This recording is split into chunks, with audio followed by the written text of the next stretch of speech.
Bismillahirrahmanirrahim. Assalamualaikum warahmatullahi wabarakatuh. Bismillah, alhamdulillah. Nahmaduhu wa nasta'inuhu wa nasta'hdihi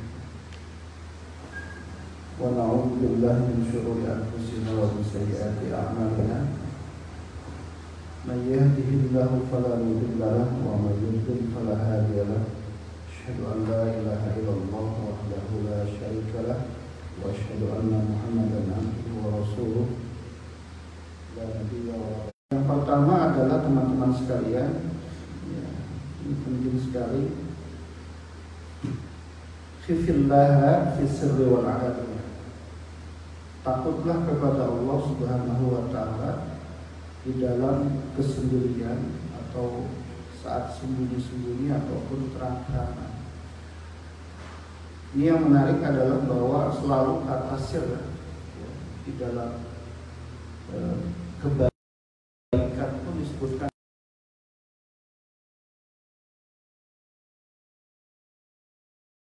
di awal. Ya. Baru kemudian sir itu artinya sembunyi-sembunyi. Artinya tidak ada orang yang tahu. Kalau Allah pasti tentu tahu. Ya. Kita mau terang-terangan, kita mau sembunyi-sembunyi, pasti Allah tahu. Ya. Tapi memang saya pernah menulis satu pembahasan di dalam satu kajian. Saya temukan lagi slide-nya. Saya bacakan cepat saja teman-teman sekalian. Jadi memang fenomena hari ini itu justru dosa dengan sembunyi-sembunyi itu jauh lebih mudah, gitu ya. Semakin kesini itu semakin jauh lebih mudah, akses kita semakin lebih gampang. Jadi bukan berarti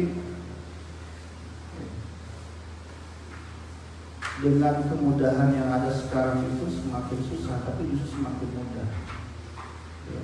Dengan adanya kemudahan sekarang, misalkan adanya HP, ya, dan lain sebagainya, itu semakin mudah kita melakukan perbuatan dosa. Bahkan yang tadinya itu dilakukan secara sembunyi, orang sekarang berani melakukan terang-terangan. Ada beberapa dosa yang tidak ada hubungannya dengan akses ini, ya, itu akhirnya orang melakukan dosa secara terang-terangan. Zaman dulu misalkan orang ya, mau berpacaran gitu ya, zaman dulu ya, bukan berarti saya membolehkan pacaran ya. Zaman dulu orang pacaran misalkan mau datang atau mau ngapel aja itu harus ketemu langsung dengan orang tuanya. Artinya masyarakat tidak banyak yang tahu, tapi sekarang orang sudah berani melakukan lebih daripada itu secara terang-terangan. Dan itu juga disyaratkan oleh hadis Rasulullah. Di antara akhir zaman itu adalah ketika seorang itu semakin berani terang-terangan melakukan perbuatan dosa di hadapan Allah Subhanahu wa taala. Salah satunya adalah zina. Nah, kalau hari ini akses yang terjadi dari HP itu juga luar biasa. Misalkan di beberapa tempat, jadi ini bukan satu dua, mungkin yang terekam ataupun terdeteksi itu baru satu atau dua, tapi sebenarnya banyak. Gara-gara main game online misalkan anak-anak kecil berani melakukan perbuatan yang tidak pantas gitu ya. Di satu tempat misalkan ada cerita atau ada berita beberapa anak kecil 4 orang dia berani melakukan perbuatan dosa kepada salah seorang korban perempuan sampai kemudian dibunuh. Setelah dibunuh, ya, habis itu dibuang begitu saja untuk menghilangkan jejaknya. Tapi akhirnya ketahuan oleh masyarakat dan anak-anak tersebut ditangkap. Dan itu ternyata juga disebabkan oleh kemudahan ini HP. Jadi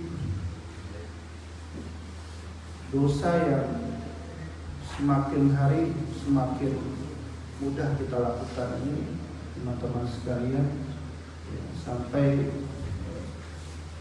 Ustaz Ramadan Al-Futi, salah seorang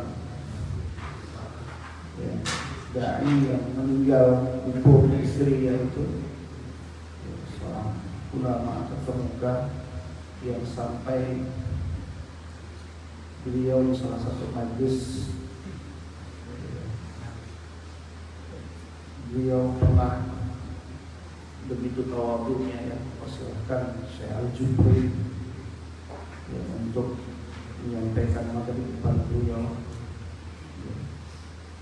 Beliau juga termasuk orang yang memberikan syarah terhadap kitab Al-Hikam karangan Imam As-Sakandariyah. Luar biasa ya. Dan satu hari kita akan membahas kitab tersebut kalau ada usia dan waktu. Di ulama ini memang luar biasa. Dia pernah mengatakan atau simpulan dari salah satu tulisan yang dia tulis ya, intinya adalah bahwa petaka yang terbesar hari ini ya, atau bahaya yang paling terbesar hari ini adalah dosa yang dilakukan secara sembunyi-sembunyi, dan itu salah satunya adalah dengan akses terhadap HP. Sebenarnya bukan berarti dosa yang tersembunyi itu hanya itu. Orang di dalam hatinya misalkan tidak diketahui oleh orang lain. Misalkan kita di depan orang seperti suka ya, tapi di hati kita tanpa diketahui orang tersebut kita melakukan kebencian, atau kita kemudian ya, menyimpan amarah kepada orang lain, tidak memaafkan orang itu, sebenarnya tidak dosa-dosa tersembunyi. Yang tersembunyi itu kan sesuatu yang tidak diketahui orang lain, yang tahu hanya Allah Subhanahu wa Ta'ala. Sebenarnya itu lebih menyiksa kita. Sama ketika kita melakukan kebaikan, makanya nanti disebutkan juga di sini ya, dalam slide yang pernah saya sampaikan, beberapa bahayanya ya orang melakukan dosa sembunyi-sembunyi, walaupun dia secara refleksi misalkan atau keseharian itu seperti memperlihatkan di depan orang banyak itu kebaikan-kebaikan. Ya, mungkin juga saya pernah menyampaikan satu kisah, ada orang yang ya, di zaman tabi'in ya, jadi urutannya teman-teman ya, sahabat ya, kemudian tabi'in ya, kemudian tabi'in, baru kemudian setelahnya. Di zaman tabi'in itu pernah ada seorang yang orang atau masyarakat sekitar tahu dia baik, sholatnya rajin di masjid ya, selalu berjamaah gitu. Ya, kemudian misalkan dia selalu berbagi, setiap ada kegiatan sosial selalu datang, itulah kira-kira. Tapi setiap kali dia di rumah ditutup rapat-rapat rumahnya, katakanlah hordengnya ditutup semuanya, jadi ditutup rapat-rapat. Ternyata dia melakukan dosa tersembunyi, yaitu adalah minum khamr. Selalu dilakukan itu terus-menerus. Nggak ada orang yang tahu. Sampai akhirnya dia meninggal dalam keadaan minum khamr. Saya sering bilang bahwa kebiasaan kita itu sangat mempengaruhi terhadap akhir kehidupan kita, apalagi di usia akhir kita. Ya, orang di usia 40 ke atas, kalau dia maksiatnya lebih banyak, dosanya lebih banyak, itu akan mudah masuk dalam neraka Allah Subhanahu wa Ta'ala. Ya, yang pembiasaannya bisa dilakukan sejak sebelum usia 40. Tapi kecenderungan orang itu kemudian bisa ya sampai su'ul khatimah itu adalah ketika di usia 40 ke atas itu dia melakukan dosa terus-menerus.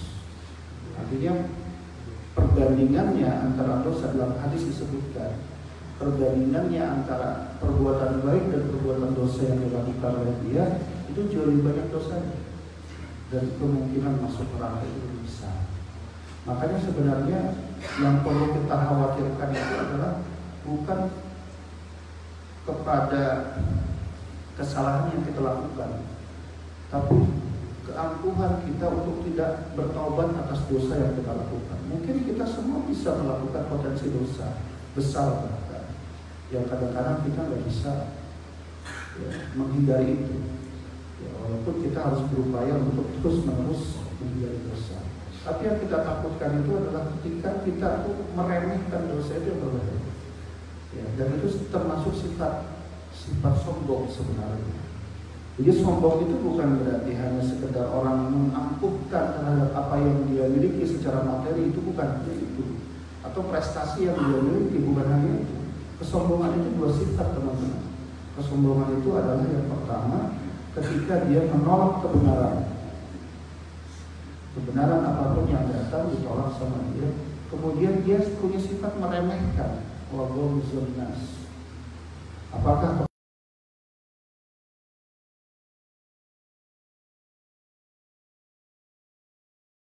kalau manusia ataupun kepada yang lainnya berbahaya? Kalau sudah ada potensi itu pada diri kita, makanya para ulama juga mengatakan, misalkan ada satu makalah, satu hal yang lebih berbahaya itu adalah ketika bukan orang itu berdosa, tapi orang berdosa dia punya potensi baik atau dia punya niat baik, itu jauh lebih baik dibandingkan orang yang dia sudah punya sifat sombong dalam diri, keangkuhan terhadap perbuatan kesalahan yang ada baik. Jadi dia ketika diklaim sebagai orang yang dosa itu tidak ada rasa bersalah, ini berbahaya.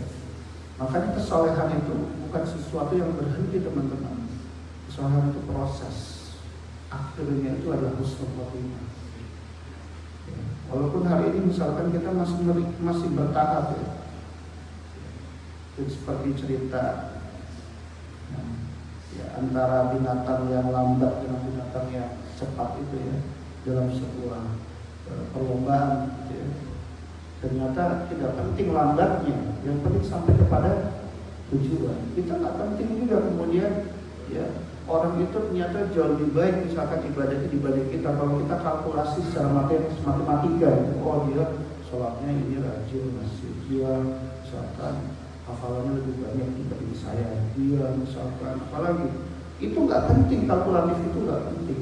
Yang penting itu kita tetap berproses.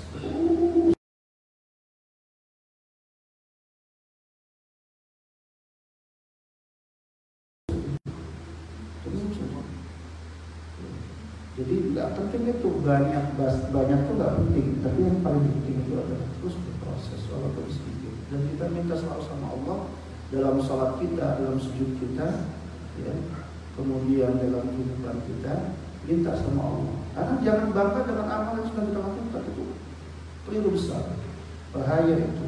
Dan itu termasuk dosa tersembunyi itu. Orang melakukan ibadah kepada Allah, tapi dalam hatinya penuh dengan keangkuhan. Jangan merasa dirinya jauh lebih baik dibanding saudara-saudara yang lain, misalkan merasa dirinya ya, jauh lebih baik daripada orang sekitarnya, misalkan. Justru lebih baik kita di hadapan orang tuh kayaknya biasa aja. Tapi sebenarnya kita penuh dengan amal-amal kebaikan, itu yang orang lain tuh nggak tahu. Di antara kebaikan ibadah tersembunyi itu apa? Di antara kebaikan ibadah tersembunyi itu kita lebih terjaga keikhlasannya di hadapan Allah Subhanahu wa Ta'ala. Walaupun ibadah secara terang-terangan atau melakukan kebaikan terang-terangan itu sesungguhnya hari ini jauh lebih baik.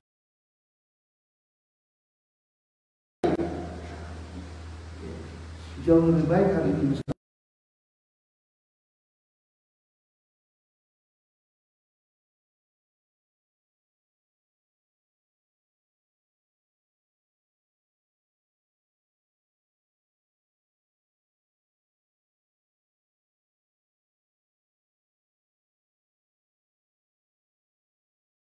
Tapi kata para ulama, ya, menyembunyikan kebaikan itu sebenarnya jauh lebih utama dibandingkan memperlihatkannya. Untuk apa?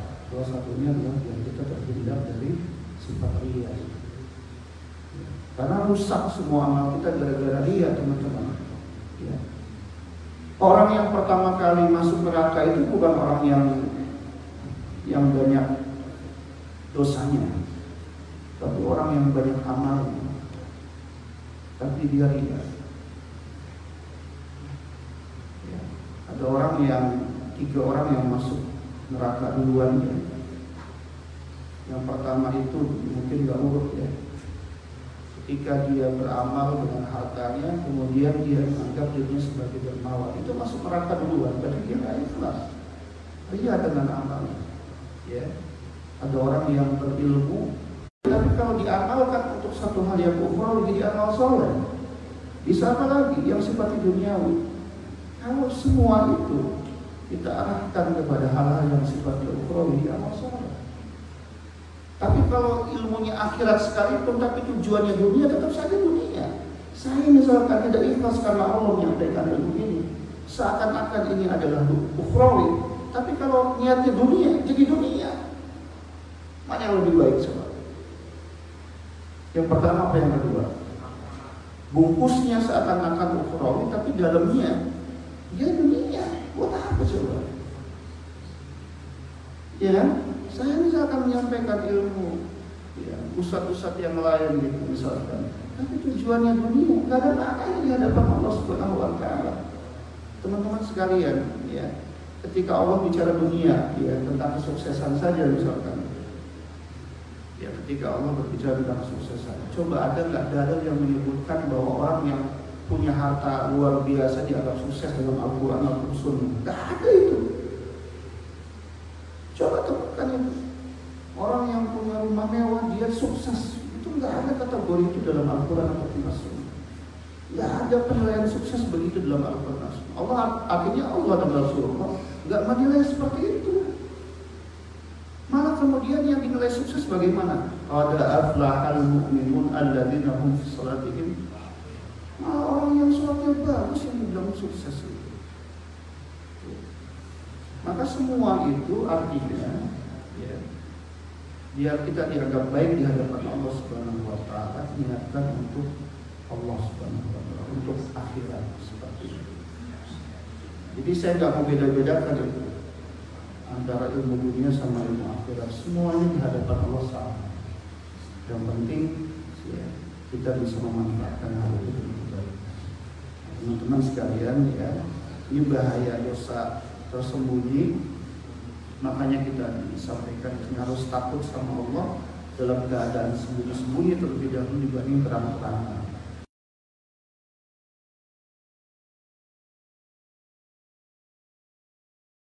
Ya, karena kebanyakan kita, mayoritas kita kalau terang-terangan itu jauh lebih mantap dibanding pas sembunyi-sembunyi gitu ya. Pas depan orang kita jauh lebih mantap lah, lebih keren gitu ya. Ya, aslinya enggak gitu misalkan gitu ya. Ya, depan orang kayaknya wangi gitu kan, belakangnya baru gak pernah mandi misalkan gitu ya, seperti ya. Contoh. Nah, di sini saya sampaikan bahaya maksiat tersembunyi. Pertama, ya, kata Ibnu Hajar Al-Haytami dalam kitab Al-Zawajir, Az-Zawajir, Al-Iqtiraf Al-Kabair. Ini kitab tentang dosa-dosa besar.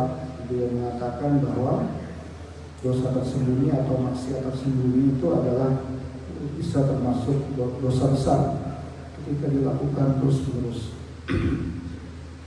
Ya. Yang pertama, yang kedua, ya, termasuk sifat riya disampaikan oleh Syekh Muhammad Shalih Al-Utsaimin, ya, min alamatir riya, ya, qaulul insan ya'sirlah fi sirri inna la yatla illallah wa yadhhar khasyatullah fil alamin. Jadi menampakkan kebaikan, rasa takut sama Allah misalkan di hadapan orang, tapi pada kenyataannya di kesendirian dia, ya, dia melakukan dosa dan itu termasuk sifat riya. Kemudian yang ketiga, bahaya dari dosa sembunyi-sembunyi itu adalah sumber kejatuhan dan jauh dari Allah Subhanahu Wa Taala. Dalam surat An-Nisa, yastaghfuna minan nasi wa la yastaghfuna minallah. Mereka mampu bersembunyi dari manusia, namun mereka tidak akan mampu bersembunyi dari Allah Subhanahu Wa Taala. Jadi CCTV Allah itu lebih hebat dibanding CCTV manusia. Tidak pernah ada matinya, ya, on terus. Ya. Kalau CCTV manusia bisa dirusak, tapi Allah tidak pernah. Ya, Allah itu punya sifat khabirun bima ta'malun. Ya, dalam surat surat Al-Hasyr, Allah itu melihat, khabir. Khabir itu sangat tahu. Ya. Jadi orang itu kalau punya pintaran, makanya disebutnya pintaran sesuatu pada bidang tertentu itu disebutnya punya khibrah, punya keterampilan lebih dibanding yang lain. Jadi sifat khabir itu ya, itu bisa lebih tinggi daripada alim. Jadi orang pakar disebutnya khabir. Maka Allah punya sifat khabir, maknanya sangat lebih tahu. Ya. Karena disebutkan juga di dalam nas yang lain bahwasanya Allah itu sangat dekat dengan kita, hadir warid, ya, dengan orang kita, sangat dekat dengan orang nabi kita. Jadi jangan sampai kita merasa bahwa kita nggak dilihat oleh Allah Subhanahu wa Ta'ala. Yang keempat, dosa besar apa dosa sembunyi ini atau maksiat sembunyi ini teman-teman sekalian, itu bisa menyebabkan kepada su'ul khatimah. Ya. Hati-hati ya. Su'ul khatimah ini maknanya adalah keadaan akhir yang kita peroleh dengan cara-cara yang tidak baik. Su' itu artinya buruk, khatimah itu artinya akhir hidup kita. Di akhir hidup kita itu berakhir dengan keadaan yang tidak baik. Ya. Misalkan Al-Quran ketika menyebutkan orang yang beriman hidupnya istiqomah dengan kebaikan, bukan istiqomah dengan keburukan ya. Ada dua tuh. Ya. Yang dia istiqomah dengan kebaikan, saya pernah sampaikan, bahkan ya, surga saja sudah diketahui, didapatkan beritanya saat dia masih di dunia, saat dia sakaratul maut itu. Ya. Alladzina qalu rabbuna Allah tsumma istaqamu tatanazzalu 'alaihimul malaika alla takhafu wa la tahzanu. Sampai malaikat sampai bilang sama kita pas meninggal itu, ya, pas sakaratul maut, jangan takut, jangan sedih. Ya. Ampas masuk surga. Sampai begitu. Nah, berbeda dengan orang kafir misalkan, atau orang yang dia selama hidupnya tidak baik misalkan, selalu melakukan keburukan, ya, apalagi tingkat keburukannya seakan-akan tidak diperlihatkan, padahal nyatanya dia buruk sebenarnya, hatinya dan lain sebagainya. Ya. Kekufuran yang ditampakkan juga misalkan itu berbahaya pada sampai akhir hidup kita. Yadribuna wujuhahum wa adbarahum. Malaikat itu bukan seperti tadi, wa absyiru bil jannati allati kuntum tu'adun. Malaikat kepada orang beriman, dia istiqomah, dia sampai bilang jangan takut, jangan sedih, surga tempatmu. Tapi kepada yang satu, orang dia kufur hidupnya, kebanyakan berbuat dosa di hadapan Allah Subhanahu wa Ta'ala, tentu jangan mau disamakan lah. Antara orang yang baik sama orang yang buruk, dosa disamakan sama Allah pasti berbeda.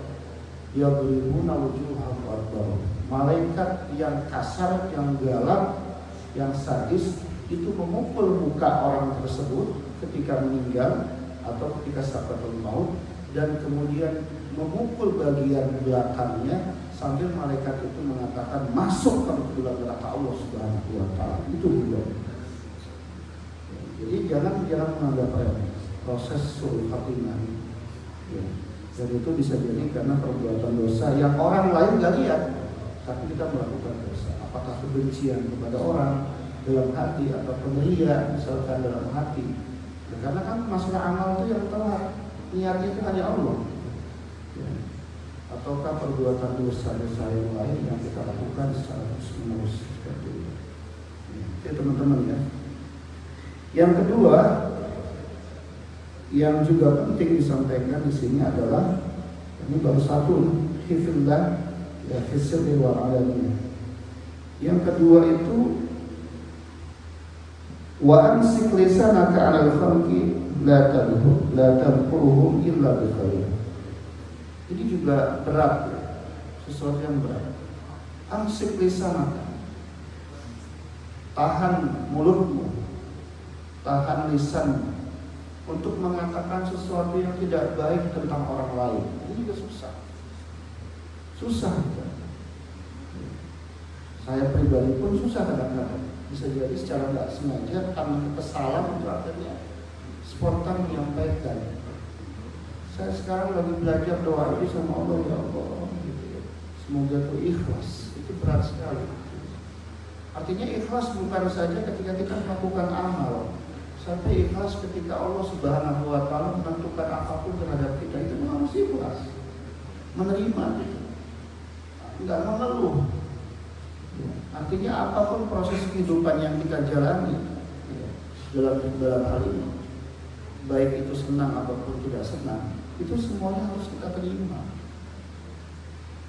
Istri tiba-tiba bikin jengkel, misalkan, ya anak bikin jengkel kita, misalkan orang lain bikin jengkel kita, itu bisa nggak bisa kita tahan untuk tidak mengatakan hal yang buruk. Itu sesuatu yang berat menurut saya, berat sekali. Makanya ketika Rasulullah mengatakan atau ditanya oleh para sahabat, amal-amal apa saja yang baik, yang paling bagus, itu kan disebutkan. Ya, pertama sholat di awal waktu, ya, kemudian birrul walidain, ya, berbakti sama kedua orang tua, kemudian disebutkan juga jihad fisabilillah, disebutkan itu. Dan ternyata ketika berbicara tentang dosa, Rasul malah menyebutkan hanya satu, ya, lisan, tahan lisan. Dan ketika Rasulullah berbicara tentang orang-orang yang bangkrut pun, ternyata bukan orang yang tidak punya amal, justru orang yang punya amal semuanya. Ada orang yang bangga dengan sholatnya, misalkan zakatnya, sedekahnya, dan seperti ilmunya, dia masuk neraka duluan, ya, disebabkan oleh lisan. Itu bangkrut habisnya. Ini berat. Jadi yang pertama itu tadi, berusaha takut sama Allah dalam keadaan apapun, terutama saat sembunyi-sembunyi. Ya. Yang kedua itu adalah jaga lisan kita. Ya. Makanya dalam hadis misalkan, jangan kita buka aib orang. Man kaffa lisanahu satarahu Allahu auratahu. Dalam satu hadis disebutkan, barang siapa yang menjaga lisannya untuk tidak membuka aurat orang lain atau kesalahan orang lain, maka Allah akan tutup kesalahan dia di hadapan orang. Ini kan hari ini malah ada orang yang, saya dulu nakal, ngapain begitu ceritanya? Allah sudah tutup, kita malah buka. Saya dulu begini, ngapain kita berbangga dengan keburukan-keburukan itu? Dan Allah sudah tutup, jangan kita buka. Apalagi kita membuka aib orang lain, nanti Allah buka juga aib kita. Jangan dikira tidak ada yang bekerja dalam hal ini untuk membuka aib-aib kita juga. Seakan-akan kita menutupi keburukan-keburukan kita di hadapan orang lain, dan seakan-akan kita itu orang yang paling baik di hadapan orang lain, padahal sebenarnya tidak. Allah tuh buka keburukan-keburukannya. Sesungguhnya ada pada diri kita. Lantaran kita sering membuka aib orang lain. Ya, makanya dalam ayat misalkan disebutkan orang yang suka ghibah, ngomongin keburukan orang lain itu, apakah kamu mau makan bangkai teman kamu, bangkai saudara? Itu jijik. Ya, ilustrasinya seperti itu. Terakhir teman-teman, karena waktu semakin maju soalnya. Terakhir, ini sudah kita sampaikan semalam. Jadi kehati-hatian itu tiga hal ya. Saya ulang lagi, yang pertama, kehati-hatian terhadap dosa atau rasa takut kita untuk melakukan dosa. Ya. Bukan hanya saat. Ini adalah inti daripada takwa, teman-teman. Inti takwa itu takut, ada rasa takut kepada Allah. Baik kita terang-terangan ataupun sembunyi. Yang kedua sekali lagi adalah jaga lisan kita, tahan lisan kita untuk mengatakan hal yang buruk tentang orang lain. Yang terakhir tadi malam sudah saya sampaikan berdasarkan pertanyaannya, itu adalah wanzur khubzat alladhi ta'kuluhu hatta yakun minal halal. Penting. Lihatlah khubzat, lihatlah rotimu, lihatlah makananmu yang kamu makan, hatta yakun minal halal. Apakah itu halal? Ini penting teman-teman dalam hidup. Jangan sampai kita tuh menggampangkan sesuatu yang masuk dalam tubuh kita. Ada satu riwayat atau satu kisah, ya, pernah salah seorang yang ada buat mereka ya semua.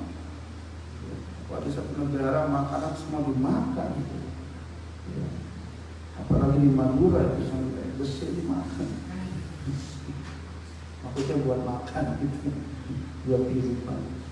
Jadi ya, walaupun kata orang semua yang ada di laut itu halal, ya, kecuali kapal selam, gitu, ya. Itu pun keras, gitu, ya. Kalau nggak keras dimakan, gitu. Ya, jadi teman-teman sekalian, pengaruhnya luar biasa. Ketelitian ini penting, ya, di dalam hal kehalalan. Dan kalimatnya coba di sini, wanzur ubzaka, itu sebenarnya apa? Analogi. Khubz itu memang menjadi makanan pokok di negara Arab, gitu ya. Jadi kalau makan pasti ada rotinya, selalu ada roti. Yang mau makan nasi tetap ada roti, ya, sangat pokok. Tapi kalau kita kemudian analogikan kepada kebaikan yang disebutkan juga di dalam hadis, ya, tasaddaq walau bisyik, ya, bisibqatit tamri, gitu. Bersedekahlah kamu walaupun hanya dengan sebiji dari kurma. Itu juga analogi yang lain atau bentuk kias yang lain. Jadi jangan meremehkan kebaikan sekecil apapun itu, walaupun hanya yang itu diharamkan oleh Allah, melekat pada diri dia sehingga tidak dikabulkan doa. Jangan kita nggak pernah mudah kehidupan kita, selalu banyak masalah. Bisa jadi karena Allah angkat kebaikan atau Allah jauhkan atau Allah kabulkan doa yang kita minta di hadapan Allah Subhanahu wa taala. Itu saja yang dapat saya sampaikan karena waktu yang batas kita semuanya. Ya, salatnya aja kan selesainya jam 5 lewat berapa tadi? 15 lah, musiknya udah 20. Ya kan? Waktunya udah segini, nanti lama-lama makin mungkin 2-3 hari lagi subuh kita sholatnya dimajuin lagi, bisa 5 lewat 15. Berarti kan nanti makin panjang lagi, karena makin masuk musim dingin, bisa-bisa nanti sholat jam 7:30 sebenarnya. Ya, saya kira cukup pemanasan ya, lebih dikit lah. Insyaallah bermanfaat walaupun sedikit buat saya terutama, karena ini tidak lain yang dilakukan adalah mengingatkan saya pribadi, bukan mengingatkan teman-teman sekalian. Ya, semoga Allah berikan kemanfaatan kepada apa yang saya sampaikan. Wallahu a'lam bishawab. Assalamualaikum warahmatullahi wabarakatuh. Waalaikumsalam warahmatullahi wabarakatuh. Kami aturkan terima kasih kepada Ustaz atas ilmunya yang telah kepada kami semua. Monggo para jamaah yang ingin bertanya, kami buka pertanyaan, 2 pertanyaan, 1 ada lagi. Monggo yang di belakang, Mas Abdul, masya Allah.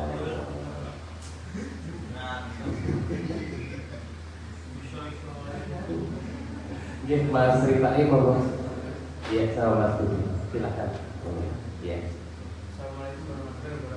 Waalaikumsalam. Ini kan 2 pertanyaan, jadi saya menunjukkan saya mengerti satu kalian Kepada Allah dalam surat Al-Baqarah disebutkan, ya, innal ladzina amanu wa 'amilus shalihat ulaika hum khairul bariyah. Jadi siapapun yang beriman kepada Allah, ya, dia melakukan kebaikan, ya, selama hidupnya, ya, dia dari siapapun nasabnya, ya, tetap dia akan mendapatkan kebaikan dari Allah. Salah satunya di akhir kehidupannya akan mendapatkan surga. Jannatul tajri min tahtiha al-anhar khalidina fiha abada. Radhiyallahu anhum wa radu. Jadi ini nggak ada pengecualian siapapun, ya, meskipun dia itu orang biasa. Katakan pertanyaannya adalah dari keturunan Nabi, tapi ini orang biasa, dia pun akan mendapatkan surga Allah Subhanahu wa taala. Gitu ya. Makanya ketika ada hadis itu, ada satu cerita ya, satu kisah diriwayatkan dalam hadis yang sahih ya. Itu Nabi itu ngumpul sama para sahabat, tapi Nabi bilangnya telah datang kepada kita ahli surga. Jadi orang itu dicap sebagai ahli surga di luar para sahabat sendiri, yang mereka itu hidup bersama Nabi dan selalu mendapatkan pencerahan dari Nabi. Siapa orangnya? Ternyata orang tua biasa, pakai sandalnya, pakaiannya biasa, dia yang disebut ahli surga. Jadi ini tidak ada pengkhususan. Siapapun yang berbuat kebaikan, beriman kepada Allah Subhanahu wa taala, insyaallah berujung pada surga Allah. Kemudian yang kedua, masalah orang yang melakukan dosa di akhir hidupnya. Terus di akhir dia melakukan dosa, pas di akhir hidupnya kelihatan baik misalkan, meninggal dalam keadaan sujud dan lain sebagainya misalkan. Jangan lihat TV-nya lah gitu ya. Kita berhusnuzon semoga itu dalam keadaan. Karena ada satu hadis disebutkan ketika bicara takdir, ada orang sudah ditakdirkan ahli surga, sampai tidak ada jarak antara dia dengan surga. Tapi karena di akhir kehidupannya dia melakukan dosa, terus sampai dia dipanggil oleh Allah. Misalkan kita semua nih udah ahli surga misalkan, subhanallah, tapi kita di akhir kehidupan yang melakukan dosa, padahal kita tetap juga sulul khatimah gitu. Ya, atau kisah orang yang 99 kali membunuh sampai akhirnya 100 dibunuh itu hadisnya sahih itu. Ya. Orang dia pembunuh sampai dia kemudian ada orang ditanya, saya bisa nggak jadi baik, kira-kira begitu. Nggak bisa, 99 bunuh. Nggak lagi. Dibunuh lagi orang itu sampai 100. Akhirnya dia datang lagi ke orang yang lain, ya masih bisa lah, kalau pergi ke sana. Itu belum sampai ke tempat tersebut, tempat yang dituju sama dia, baru dia di pertengahan jalan dia meninggal. Ya, jadi jangan putus asa. Ya, itu ya saya kira ya. Nah, silakan ada pertanyaan yang lain.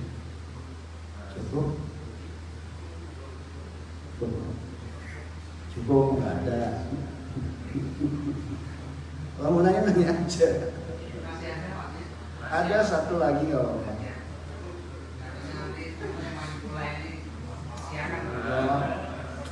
perasaan Mas Budi aja.